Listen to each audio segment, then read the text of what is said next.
Okay. Good morning, everyone. Good morning. Good morning. Lady Victoria here with Victoria School of Etiquette. Happy Wednesday. Happy Wednesday. It's hump day. We're halfway through the week, y'all. We're halfway there, halfway through the work week. Good morning. You all come on in this morning. I just want to come on for a little bit. It is Wednesday.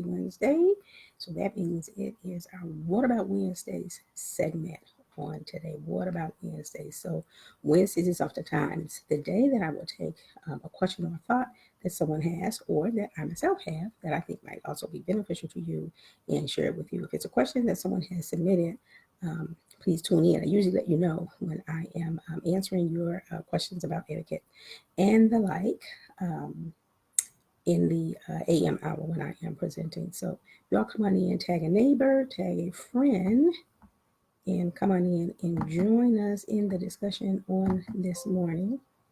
Um, Please like and share across your social media platforms. I appreciate that.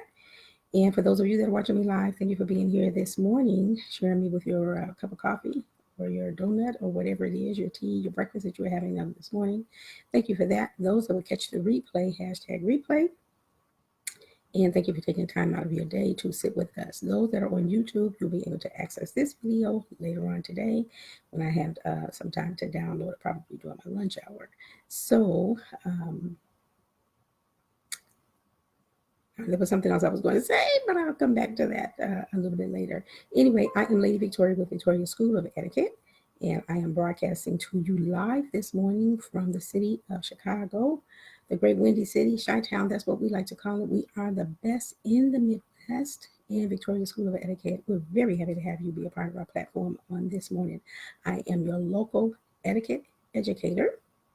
And at our etiquette school, we offer a solution to many of the etiquette dilemmas that you might have or come across in your life. And so this morning, we are addressing the question or the thought of manners across the board. Are manners the same in business, personal, and social settings? Well, before I answer that question, I want to um, let you know exactly what manners are and what etiquette is, okay? Because there is a difference between the two, and I want you to have a good understanding and working knowledge of what they are so that you know how they play out in your life on a daily basis. Now, etiquette itself, I call etiquette the foundation of what manners and the practices that we implement daily. Um, that's what etiquette is. So, simply described or defined, etiquette might be referred to as a code of conduct or a set of conventional, I'm sorry, etiquette, I'm telling you about conduct. Etiquette is a customary code of conduct or polite behaviors in society or among members of a particular profession or of a particular group. So, members of the same society oftentimes execute and implement the same kind of etiquette behaviors. Okay, so it will be different amongst some subsections of groups of people. Okay, so um, there's a way for me to break that down. But before I do that, let me go ahead and talk about manners. Manners is very, very simple. Manners is what we call the tenets of etiquette, the very tenets of etiquette, the codes that we operate by. And what are they? Treating others with dignity and respect, that's manners. Making others feel comfortable around you, demonstrating to others that they are also of value, and having integrity. Those are the tenets of etiquette. Making others feel comfortable around you, treating people with respect, having integrity yourself, and letting people know that they are valued around you. They are valued in the circle that you are in with them. So, people, I would say people demonstrate manners all of the time. People demonstrate manners all of the time. Whether we realize it or not, you are either operating in manners in a good way or you're operating in manners in not such a good way. But we execute manners all the time. And some people's manners, their behaviors are not as polished as the next person's might be. But it doesn't mean that they aren't demonstrating manners. It just means that they're doing it a little poorly. And so, in a setting like that, when you find yourself in a situation where someone is executing poor manners, it is considered poor manners to correct them publicly. It is considered poor manners to correct a person that's executing manners poorly. So, don't feel like that you're helping that person out by saying to them, excuse me, that you are using your salad fork to eat your main course with, or vice versa. You're using your dinner fork to eat your salad with.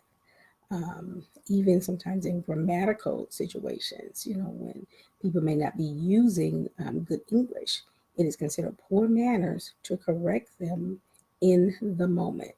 You wait until afterwards, because the reason why you don't do it publicly is because you draw more attention to that person and to yourself. And it can be interpreted that you're being a show off, wanting to let people know that you know what you're talking about. So you're going to get them straightened out so they don't do that and embarrass you or themselves again. Well, you're really creating a larger situation than their execution of poor manners. So we don't do that publicly. You wait until you have a private occasion to pull that person to the side. Good morning. Thank you for joining us on this morning. You wait until you have a moment to pull that person aside privately, and then you can correct them and let them know what is the correct thing to do. Also, before you correct a person, make sure that you know what the correct behavior should be before you tell someone else that what they're doing is incorrect. So there are lots of ways to find that information out, but don't correct them publicly. Correct them privately, and then make sure that the information that you are telling them is the correct form of behavior to fit that situation, right? So, when we talk about etiquette across the board, we're talking about the founding principles of why we do what we do. So, why do you say hello when you enter into a room? When you're the person entering into the room, then it is on you to make the introduction, to introduce yourself, or to say hello to those that are already there. That is the proper way to do it. When you enter into a room, it is on you for you to be the first one to say hello and to introduce yourself to the others that are there. If you are entering the room with someone else and they are bringing you to present you, then the responsibility falls on the person that is bringing you into the room, bringing you to the meeting, bringing you to the event. And they are to introduce you. And when you're making introductions, we use a form that we refer to as deference. Deference is just giving respect and honor to the person that you are introducing. If that person has a title, not just, well, if that person has a title, anything from Mr., Mrs., or Ms. to president, chairman of the board, facilities manager, whatever their title is, doctor, attorney, whatever their title is, when you are presenting a person, you always exercise deference, which is using their title that shows respect and dignity, and giving honor to that person and the title that they have that they operate in. Let me get a sip of water. My throat is getting dry already.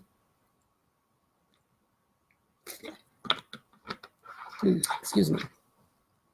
And so those are, that's just an example of the etiquette protocols that we exercise. Why do we do it? You say hello when you enter into a room because it's polite to do so. And it also does make others feel comfortable around you. So that is why we do that. And it doesn't matter what situation you're in. If you're in a business situation or you're in a social situation, your manners will be the same across the board, whether it's business, personal, or social. Your manners should be the same across the board, but they're going to differ, and you're going to be more accommodating to the situation that you are in. What I mean by that is the manners that you exercise and execute in a business meeting are not going to have, excuse me, may not have the same code of culture as if you were at a backyard barbecue, right? Because in a business meeting, it's business and it's professional. So you are properly attired for that situation in your business suit with a shirt and a tie, men. For ladies, in a suit and not with jewelry and perfume and cologne that is overflowing. That goes for men and for women. So you're going to be appropriate for the setting that you're in that business setting. But at a backyard barbecue, you're more relaxed. You might be there in jeans and a t-shirt. If you're at a pool party, of course, you're going to be there with your swim gear on and all of that and your flip-flops. So you understand the situation and the environment is different. So you adapt your manners to the environment that you are in. But across the board, your behaviors, okay, that you carry out will be the same, but you will still exercise them under the foundational principles that we have, those four ones that I stated: operating with integrity and character, making people feel comfortable around you, making people feel that they are valued by you in the setting of the situation that you are in, and of course, treating them with dignity and respect. So we always do that no matter what setting that you're in. But again, you adapt your manners to the environment that you are in. Um, let's see, business, personal, and yes, social is going to be the same across the board. There really isn't going to be much difference, but you adapt yourself. I want to go back and talk a little bit more about deference. Um, Also, when you're exercising deference, you always want to remember, okay, that people of lower rank are introduced to people of higher rank. In a business situation, so you have your office clerk and you're introducing the office clerk to the president of your company or to the chairman of the board. And so you would introduce the clerk to the chairman or the president, right? Not the other way around.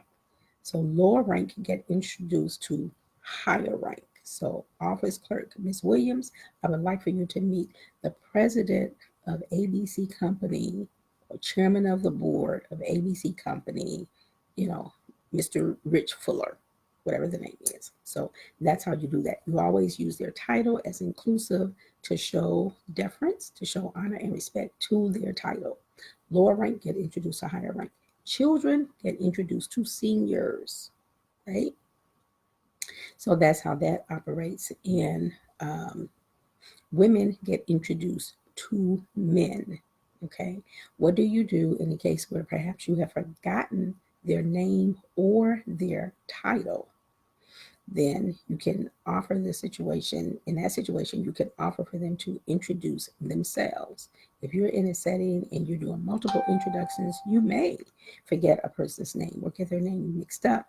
And when you're announcing and presenting their name, if it's a name that you're not familiar with and you're not sure of the pronunciation, ask for the correct pronunciation before you begin to make the introduction publicly. Ask for the correct pronunciation of their name before you make the introduction publicly. And if you need to have a little cheat sheet, then you can have a little tablet. Good morning. Good morning. Good morning, Rachel. You can have a little cheat sheet and you can write their name down phonetically in order for you to understand if that's going to help you to remember how to pronounce it correctly, because it is nothing more embarrassing than introducing a person and getting their name wrong or getting their title and their rank wrong. If you get it incorrect, good morning. If you get it incorrect, then that is the image that you have imprinted on the people that you have introduced the person to. So make sure that you are getting it correct. If you happen to be in a situation and you are introducing people that have military titles, don't assume that you know, unless you know for sure that you know. But always ask. It's always polite to ask. Ask what their title is. If you know you're introducing them, then you probably want to know a little bit about what they do, in case you have to give a short bio to someone that you are making an introduction to.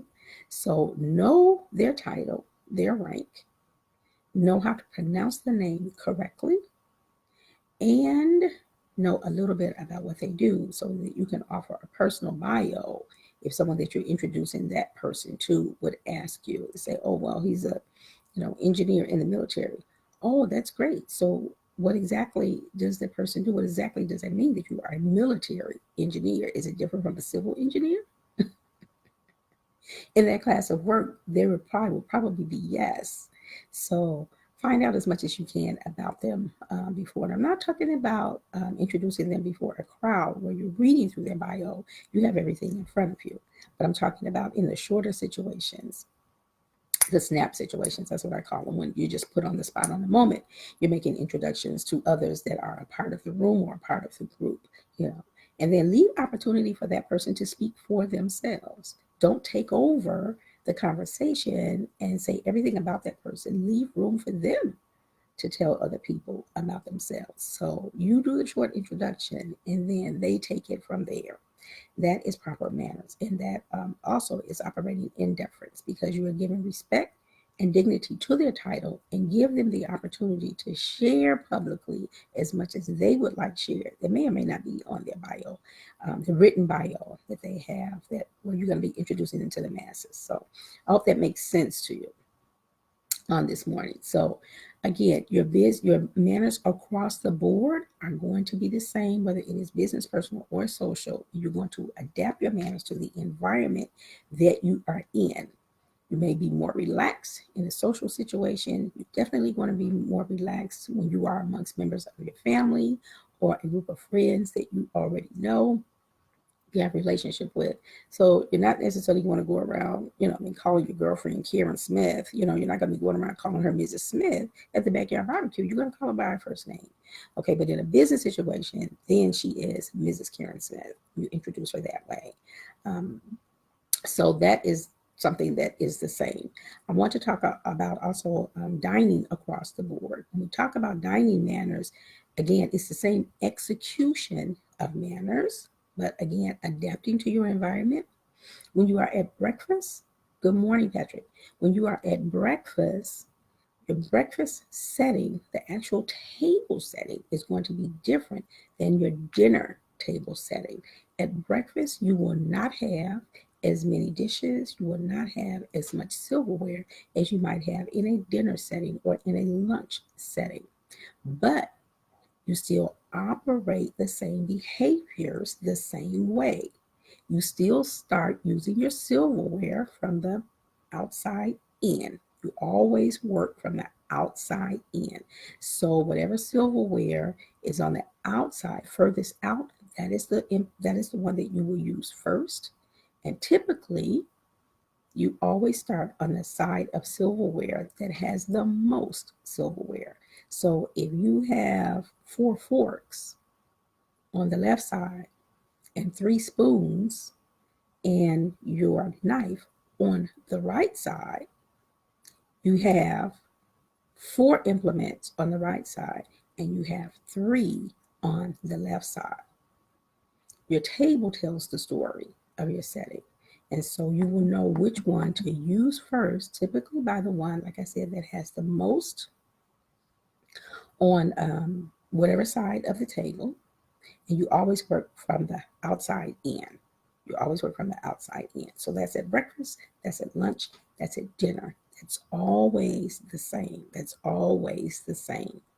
So that doesn't matter, no matter what setting you're in. Even if you're using plastic ware, disposable ware, you always work that same way. So that particular etiquette behavior will always be the same. Your glasses, your drinkware, in some settings at dinner, you will likely have more glasses and more drinkware at the top right side of the plate, right? The water glass is always top side of your butter knife or your dinner knife. It's always topside there. And then at dinner, you may have a white wine glass. You may have another wine glass. For red wine, you may have another shorter glass that might be your sherry glass. So which one do you start with first? Your water then is going to be placed a little bit different, but all of that glassware, you will know with the various servings which one you're going to start with first. Always follow the lead of the hostess or the host. And if they make a dining faux pas, again, it is not up to you to correct them. In that instance, even though it may be incorrect, you follow the leader. That's good manners to follow the leader in that situation. So that's really the bulk of the answer to that question. Are manners the same whether you are in business, personal, or social settings? Yes, they are. And as I always say, make sure that you come properly attired for whatever event that you are attending. Find out as much information as you can about the event before you get there, before even you RSVP. Because by the time you RSVP, you have locked yourself in. If something happens and you are unable to make the event, be it a private or public, whatever, it's a dinner party, a wedding reception, please reach out to the host or hostess and let them know that even though you RSVP at the last moment, you are unable to make it. So, how do you handle the gift giving situation in that particular instance? In that particular instance, you've already RSVP'd and you've probably already sent your gift ahead of time. If you haven't done so, you've probably already purchased your gift. So, just because you are unable to make it doesn't mean you take the gift back. Mm-mm. You're unable to make it. You don't take the gift back. You can't get there, so you make sure that they get that gift within a week's time, as soon as possible, within a week's time. Okay, whether the gift was monetary or whether it's a physical whatever wedding gift that you bought, a set of china or some glasses or whatever it is, then make sure that the couple gets it. Okay, ship it to them. Come by their house after they return from the honeymoon, whatever it is, a dinner party. And that's another thing when you're attending a dinner party and it's hosted in someone's private home, it's always in order to bring a small gift for the host or the hostess. Typically, you bring something that they can probably use at the event that they are hosting. So you bring something to the dinner party. You can bring a bottle of wine. You can call ahead and ask, call ahead at least 2 weeks before you go out and purchase something that perhaps they're unable to use at all. But it's in order to bring a small gift for the host or the hostess when you are invited to a private dinner situation. And again, always ask about the dress attire. Is there a theme? Is there a color scheme that they're wanting to do? Oftentimes, people when they have an event, it might be based upon a particular theme. And so you want to make sure that you are in accordance with that. If it's a white party, it's a white party. If it's a white party, it's a white party. Don't show up in black. If it's a white party, don't show up in another color. Whatever the color is and whatever the theme is, it may not be to your liking, but you agreed to come, so participate. Participate. It's good manners to do it that way. So I think that's about all that I wanted to cover on this morning. And I think that this answers the questions of the person that submitted it. So, yes, your manners are the same across the board. Again, you just adapt them to the environment that you're in that situation. In business, be business. At play, be at play. Okay, various social situations. Be sociable. So don't be the wallflower over in the corner that's just there. I just came because they invited me, but I really don't want to be here. Then perhaps you should not have RSVP. Perhaps you should not have attended the event. But sometimes it's good to attend things that we're may not be as comfortable in being there. But you know what? It opens up your world, it expands your world a little bit. So go experience that event, experience the environment of being amongst other people that will help to draw you out of your comfort zone and expand your world besides your own viewpoint. Or as my etiquette mentor would say, it expands your world beyond your own navel. Your navel is really, really tiny. So you want to expand beyond that and realize there's a whole big world out there just waiting on you. So I'm Lady Victoria this morning with Victoria School of Etiquette, where we offer a solution to your etiquette dilemmas. And I also wanted to say, I wanted to show you my t-shirt that I'm wearing this morning. When I say that Victoria School of Etiquette, we offer a solution to all your etiquette dilemmas. Sometimes, we need to do something else and we might not have the answer, but this is one thing that you can always do. Everybody can do this. Y'all see my shirt? Y'all see what it says? Just pray. Just pray. So when you can't figure out what it is to do about any situation, prayer is always in order. Um, I love this shirt. I got it at a prayer event that I was at this weekend with Dr. Tiffany K. Jordan, a powerhouse woman of God, and we had a wonderful time there. So I just wanted to find a way to implement this and share it in my post on this morning. So while we offer a solution to your etiquette dilemmas, prayer offers a solution to all of your life dilemmas, right? So remember, when all else fails, just pray. Don't wait until the end of the situation, until you come to the end of yourself to pray. If you start praying at the very beginning, you will get instruction, leadership, and guidance throughout the entire process. So don't use prayer as a last solution. Use prayer as your first solution. And I think that's the greatest information that I could give you on this morning, besides all of the other things that I told you about related to etiquette. So let's also just continue to be mindful of those that have suffered loss over the last few days. Of course, you know about our basketball great star. But since that time, I've gotten information from 2 or 3 friends of mine that have suffered losses, and some of them have suffered multiple losses within 1 week's time or within a few days' time. So let's continue to be prayerful and mindful of those around us. Spend time with your family, your friends, your loved ones. Tell people that you love them. Give them their flowers. Thank you, Ray. Give them their flowers while they are yet living, because we never know when the last time is going to be the last time. So when they're talking about living in a state of perpetual fear of, oh my God, something's going to happen. Oh my God, I'm going to be here tomorrow. But if you just exercise, love and temperance and all of those things amongst those that are in your circle, and remember to also treat yourself well, you'll do well in life and all will be well. So thank you for joining the broadcast on this morning. I'm signing off now. I have another thing that I need to run and do before I actually get on the clock this morning. So anyway, you all have a great etiquette day, and always remember, the manners that you practice privately are the ones that show up publicly. Lady Victoria signing off. We'll chat again. Bye for now.